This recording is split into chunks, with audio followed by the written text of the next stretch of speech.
9 yaşında onunla birlikte olduğu diyen bir təfəkkür, bir din, bir hədis anlayışı ola bilərmi? Fikirləsə nəyi gətirir, hansı məsələni? O məsələni gətirir ki, bizim cəmaat işləyir də. Yəni, Rusiyada publika işləyir. Cəmaat görür, nəyi qəbul eləməz, onu gətirir. Hiləgərdir. Təsəvvürlə, o vaxtın urfun gətirir, o vaxtın adəti. Hansı ki, o vaxtı o şey adi bir şey idi. Məryəm Yusuf Nəccarla, İsa'nın anası. Yusuf Nəccara gedəndə Məryəmin 12 yaşı var idi, Yusuf Nəccarın 94.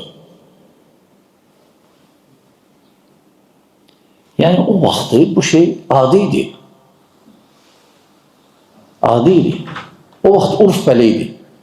Nəyin ki o vaxtı? Bir 100 il, 150 il bundan qabaq bizim nənələr, babalar tez evlənirdilər.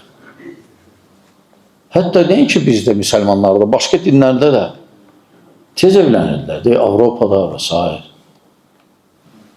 Tez evlənirdilər. Burada bir şey yoxdur. Sadəcə insanlar uzaqdır o bilgilərdən. İnsanlara belə təqdim edirlər ki, bu nədir? Hətta İbn-i Şam'ı ittiham edir. İbn-i Şam Rahiməllah'ın böyük alimi. Peyğəmbər sallallahu aleyhi ve sellem bəli evlənib. Birinci Ayşə radiyallahu anh yetim deyildi. Qalmışdı kimsəsiz. Şərəfli bir ailədən idi. Atası Abu Bakır. Anası da var idi.